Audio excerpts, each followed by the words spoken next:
बिस्मिल्लाहिर्रहमानिर्रहीम, अस्सलाम वालेकुम। मैं हूं ईसा नकवी। आज जुमरात 16 फरवरी है। अमूमन ऐसा नहीं होता, आपने कभी ये खबर नहीं सुनी होगी कि पाकिस्तान का कोई सफ़ीर दुनिया के किसी मुल्क में मौजूद है और वहाँ पर हुकूमत के बजाय अपोजिशन लीडर की तारीफ़ें कर रहा हो, अपोजिशन लीडर के मौक़िफ़ की हिमायत करता हुआ नज़र आ रहा हो, और वो भी ऐसा अपोजिशन लीडर जो सिटिंग गवर्नमेंट के ख़िलाफ़ उसने एक कैंपेन लॉन्च की हुई हो। लेकिन ये पाकिस्तान में हुआ है। रूस के सफ़ीर ने इमरान खान साहब के मुतल्लिक क्या कहा, उसके बारे में बात करेंगे। और पाकिस्तान की सियासी तारीख़ में बहुत से चुभते हुए ऐसे सवालात हैं जिनके जवाब के बजाय हमारे सामने वर्शंस मौजूद हैं। फॉर एग्ज़ाम्पल, लियाकत अली ख़ान साहब को किसने कत्ल किया?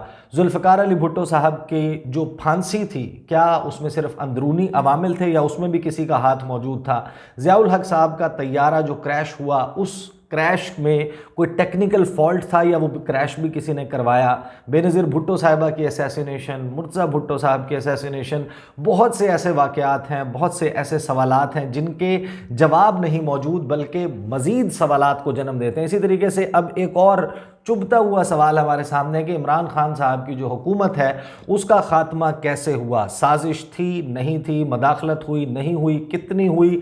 कौन कौन से अवामिल थे? और इसके ऊपर वर्शंस मौजूद हैं। एक पॉलिटिकल माइंडसेट को फॉलो करने वाले लोग, उसका वर्शन डिफरेंट है, इमरान खान साहब और उनके फॉलोअर्स का डिफरेंट है। इस मौजू पर मैंने बहुत मरतबा गुफ्तगू की, और जब भी मैंने बात की, एक बात मैं वीडियो के आगाज़ में कहता रहा हूँ कि यह मामला कभी भी आपको ब्लैक एंड वाइट में खुलकर लिख कर कोई नहीं देगा कि हाँ ऐसा हुआ था। वाकयाती शवाहिद मौजूद हैं, जो सर्कमस्टेंशियल एविडेंस है वो आपको बहुत सारी बातें सजेस्ट करता है, और वो इमरान खान साहब के मौक़िफ़ में जान डालता हुआ नज़र आता है। और यही वजह है कि इमरान खान साहब का जो मौक़िफ़ है उसको बहुत ज़्यादा पजीराई भी मिली। अब इसी सारे मामले पर रूस के सफ़ीर, और ये लार्जली अननोटिस्ड गया, मैं हैरान हूँ। ज़ाहिर है कि पाकिस्तान में एक मारा मारी की सूरत हाल है, जो महंगाई का तूफ़ान आया हुआ है, पेट्रोलियम प्रोडक्ट्स की प्राइसेस जिस तरीके से बढ़ रही हैं, जो मिनी बजट लाकर आवाम पर एक महंगाई का नया बम फोड़ा गया है। फिर इमरान खान साहब की दरख्वास्त ज़मानत वो खारिज हो गई, मुस्तरद हो गई। इमरान खान साहब को गिरफ़्तार करने के हवाले से बातें चल रही हैं, तो उसकी वजह से ज़ाहिर है कि मारा मारी है, तो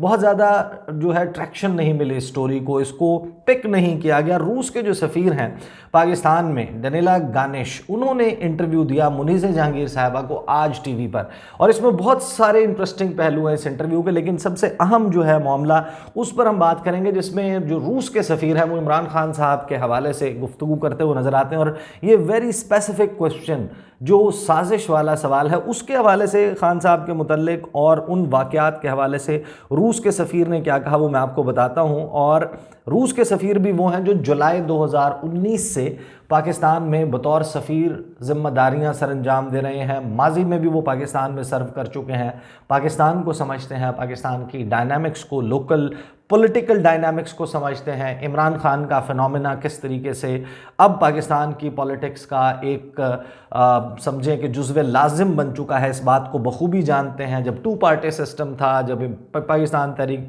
पीपल्स पार्टी और नून लीग इनकी धींगा मुश्ती होती थी, उसको भी समझते हैं। और एक ऐसे वक्त में जब पीडीएम जमातें, लगभग जो 13 जमातें इस वक्त इक़्तिदार में हैं, उनकी हुकूमत मौजूद है, यानी कि सब की सब जमातें हुकूमत में हैं मासवाए इमरान खान और एक दो छोटी जमातों के। तो फिर उस वक्त रूस के सफ़ीर ने ये जो बात की, ये बड़ा माना खेज़ है, बहुत अहम है। इमरान खान साहब को किस तरीके से सपोर्ट करते हैं या उनके सपोर्टर्स उसको कैसे कैश करते हैं, ये एक अलग क्वेश्चन है, but it's a very interesting perspective जो ये सारा क्वेश्चन है साजिश और मदाखलत का।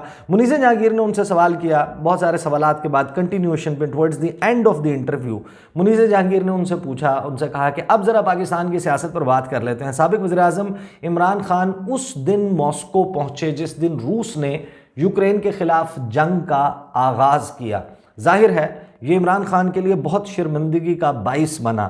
इस बात का दिफा करना उनके लिए बहुत मुश्किल था कि वो एक ऐसे वक्त में क्यों मौजूद थे मॉस्को में, जब मॉस्को की अफवाज चढ़ाई कर रही थी यूक्रेन पर।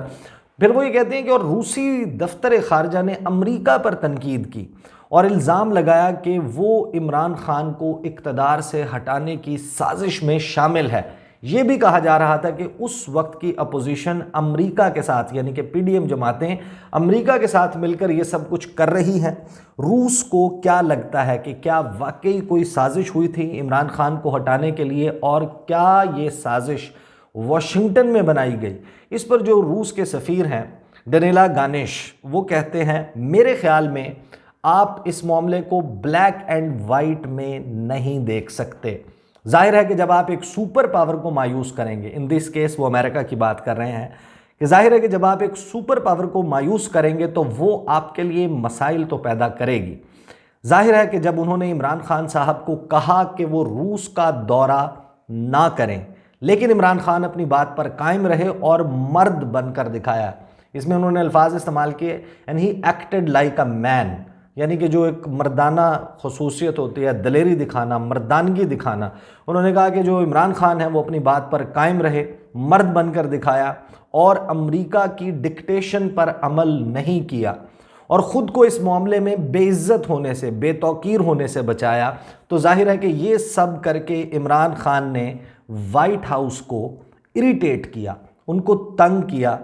तो उसके ऊपर मुनीज़ जहांगीर कहती है, तो क्या आप ये कह रहे हैं, वो कहते हैं वहाँ पर जो रूसी सफ़ीर हैं वो कहते हैं कि मैं कह रहा हूँ कि ये एक हकीकत है और ये भी एक वजह है, एक फैक्टर है। मैं ये नहीं कह रहा कि यही वजह है, बल्कि ये कह रहा हूँ कि ये भी एक वजह है जिस वजह से इमरान खान साहब को इक़्तिदार से हटाया गया। इस पर सवाल उनसे किया गया, जो रूसी सफ़ीर हैं उनसे मुनीज़ जहांगीर ने पूछा, तो आप ये कह रहे हैं कि वाशिंगटन ने इमरान खान से कहा था कि वो अपना दौरा ख़त्म करके मॉस्को से वापस आ जाएं? इस पर रूसी सफ़ीर कहते हैं, जी हाँ, बिल्कुल ऐसा ही हुआ था। यानी कि जब इमरान खान साहब क्रेमलिन नहीं पहुंचे थे लेकिन मॉस्को पहुंच चुके थे, रूसी सदर से उनकी मुलाकात नहीं हुई थी, लैंड कर चुके थे। उनकी रूसी सदर व्लादिमीर पुतिन के साथ मुलाकात से पहले अमेरिका ने उनको ये पैगाम भिजवाया कि आप अपने दौरे को यहीं पर ख़त्म करें, आप पाकिस्तान वापस चले जाएं, लेकिन इमरान खान साहब ने ये बात मानने से इनकार कर दिया। फिर साथ में जो रूस के सफ़ीर हैं वो क्या कहते हैं, जब उनसे ये बात होती है कि वो दौरा ख़त्म करके, तो उनका जी बिल्कुल ऐसा ही हुआ था। फिर सवाल करती हैं मुनीज़ जहांगीर, तो जब उन्होंने वाशिंगटन को इनकार किया तो इससे वाशिंगटन नाराज़ हो गया और उसके नतीजे में आप समझते हैं कि इमरान खान की हुकूमत गई। तो उस पर डेनिला गानिश कहते हैं कि मैं ये बात हतमी तौर पर नहीं कह सकता, लेकिन जब आप ऐसे पूछेंगी तो हो सकता है कि मैंने दुरुस्त तौर पर इसकी वजाहत ना की हो, क्योंकि अंग्रेज़ी मेरी मादरी ज़बान नहीं है। लेकिन जब इमरान खान ने मॉस्को का दौरा मुख्तसर करके वापस ना जाने का फ़ैसला किया तो ये एक सिग्नल था, जो फिर सिग्नल इमरान खान को मिल गया। ये तो आपके अखबारों में भी लिखा हुआ है, इमरान खान ने अमेरिका की बात नहीं मानी, दैट इज़ अ फैक्टर। और फिर वो ये कहते हैं कि that is an act of a man, कि ये एक मर्द का जो है काम है, वो मर्द ही जो है वो ये काम कर सकता है। ये मर्दों वाला काम था जो इमरान खान ने किया और उससे पाकिस्तानी रियासत की इज़्ज़त और वक़ार में इजाफ़ा हुआ। हकीकत यह है कि उनका 24 फरवरी को मॉस्को में मौजूद होना ख़ुद इस बात का सबूत है कि इमरान खान को यूक्रेन में यूक्रेन के साथ हमारी जंग छिड़ने का पेशगी इल्म नहीं था। उन्हें नहीं मालूम था कि क्या होने जा रहा है। अगर पहले ही मालूम होता, यानी इमरान खान को ये इल्म होता कि ये सब कुछ होने वाला है, तो फिर वो मॉस्को ना आते। फिर इस पर मुनीज़ जहांगीर सवाल करती हैं डेनिला गानिश से कि तो जब आप कहते हैं कि उन्हें इल्म होता तो वो ना आते, तो क्या आपने उन्हें जानबूझकर नहीं बताया यूक्रेन पर हमले के बारे में? इस पर रूसी सफ़ीर कहते हैं कि नहीं, ये सब कुछ जो है वो इत्तफाकिया तौर पर हुआ था, it was a share coincidence. लेकिन ये पाकिस्तान के लिए शर्मिंदगी का बाइस बना, पाकिस्तान एक मुश्किल पोजीशन में आ गया। ये सवाल उनसे किया गया, तो क्या मॉस्को को यकीन है या मॉस्को ये समझता है कि अमेरिका ने साजिश की या इमरान खान के ख़िलाफ़ तहरीक अदम एतमाद लाने वालों की पुष्ट पनाही की और इसी की वजह से इमरान खान साहब का इक़्तिदार ख़त्म हुआ? जब ये सवाल किया गया रूसी सफ़ीर से, तो उन्होंने कहा, देखिए मैं अपनी बात पर कायम हूँ, मैं दोबारा कहूँगा कि ये मामला ब्लैक एंड वाइट में सामने नहीं आएगा। ये एक फैक्टर था, ये भी इमरान खान की इक़्तिदार से रुखसती की एक वजह बनी। लेकिन आपको मालूम है कि पाकिस्तान में दाखिली तौर पर भी बहुत से मसाइल चल रहे थे, ख़ास तौर पर पार्लियामेंट में। यहाँ पर मुनीज़ उनको टोकती हैं और फिर सवाल करते हैं। वो कहते हैं कि लेकिन जब आप कहते हैं कि इमरान खान को निकालने में एक वजह ये भी बनी, तो मौजूदा हुकूमत तो ये समझेगी कि आप, यानी कि मॉस्को ये समझता है कि इमरान खान को हटाने के लिए जो तहरीक अदम एतमाद वो लेकर आए हैं उसको वाशिंगटन की पुष्टपनाही हासिल थी। Now this was a tricky question. इस पर रूसी सफ़ीर कहते हैं, देखिए मैं फिर से कह रहा हूँ कि इसमें बहुत से अवामिल कार फरमा थे, बहुत सारे फैक्टर्स थे और उसमें आपकी अंदरूनी डेवलपमेंट्स भी थी। हमारे तमाम एडमिनिस्ट्रेशंस के साथ अच्छे ताल्लुकात हैं, जो कोई भी हुकूमत में हो। फिर वो सवाल करते हैं मुनीज़ जहांगीर, तो आप ये नहीं समझते कि पीपल्स पार्टी और नून लीग जो है वो उसको वाशिंगटन की सपोर्ट हासिल है? इस पर रूस के जो सफ़ीर हैं वो ये कहते हैं कि मेरा ख्याल है कि इमरान खान को हटाने की बुनियादी वजह जो बुनियादी वजह थी वो दाखिली थी, लेकिन जाहिर है कि जब अमेरिका किसी से गैर मुतमईन होता है या मायूस होता है तो वो उसके लिए मसाइल पैदा करता है। लेकिन ये अहम तरीन फैक्टर नहीं था, लेकिन अहम फैक्टर ज़रूर था। इस पर जो है वो साथ ही वो अपनी बात को एक्सटेंड करते हुए कहते हैं कि देखें, मैं इमरान खान की बहुत इज़्ज़त करता हूँ और मैं समझता हूँ कि उनकी हुकूमत बैरूनी साजिश या मदाखलत की सूरत में भी कायम रह सकती थी अगर अंदरूनी तौर पर बहुत से मसाइल ना होते।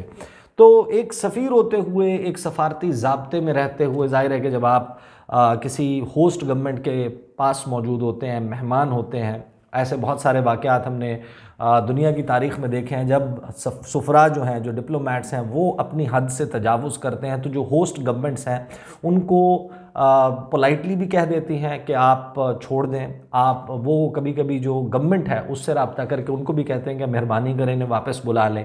या फिर अगर हालात में कशीदगी हो, वो वाला मामला हो, तो फिर उनको परसाना नॉन ग्राटा डिक्लेयर भी कर दिया जाता है, गैर पसंदीदा शख्सियत करार दे के मुल्क छोड़ने का हुक्म भी दे दिया जाता है।